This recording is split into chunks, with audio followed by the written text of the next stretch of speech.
abenegihugu bose bovyumva n'abanyamahanga bari muri iki gihugu cyane cyane imbere aha mu gisagara ca Bujumbura, kuko kuva iyi ngingo ifashwe yuko ibibanza byose leta yatanze bitubatswe, leta ibisubirako, biragaragara yuko hari abantu benshi bariko barahenda abandi mu kubagurisha ko bene ivyo bibanza.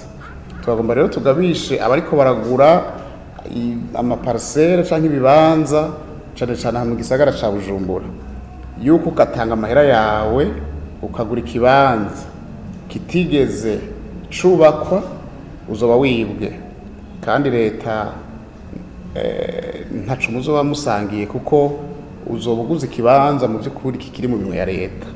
Si ibibanza gusa bitubatswe, kuko twarabonye yuko uretse ko hariho n'abantu bashobora kwerekana n'amatitre y'ibibanza bitigeze vyubakwa. Ivyo navyo twaba twavuganye na nyakubahwa mushikiranganje w'ubutungane na nyakubahwa mushikiranganje w'intwara yo hagati mu gihugu, yuko ubu umuntu wese azoshaka kugura inzu azobanza gushika mu bisata vy'ubwo bushikiranganje bikoranye kugira ngo bimurabire yuko iyo nzu iri mu kuri. Titre de propriété zose ziri ku bibanza bitigeze vyubakwa ntaco bimaze, kuko nta muntu ashobora kuronka titre ku izina ryiwe ku kibanza kikiri ca leta. Rero abantu bavyumve, ntagira abantu basubira kwibwa. Nta muntu ashobora kugurisha ikibanza co mu gisagara kitubatswe, naho coba carubatswe.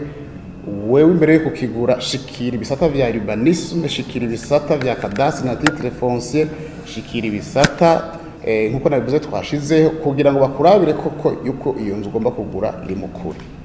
Ico twashaka gushikiriza ngaha niki nuko ibi byose tubikora muri ya ntumbero y'igihugu yuko dutegerezwa kuba igihugu giteye imbere cifashe mu myaka 16 iri imbere, mwaka wa 2040.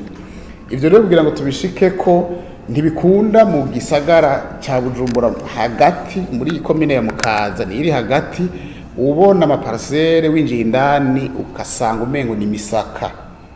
Iyo rero umuntu yasavye ikibanza hagati mu gisagara hanyuma ntacubake ntakora ivyo yagisabiye, bisigura yuko atabishoboye rero ico kibanza gice gisubira kuba gitanze, agaca arondera ababishoboye kugira ngo igihugu gishobore gutera imbere.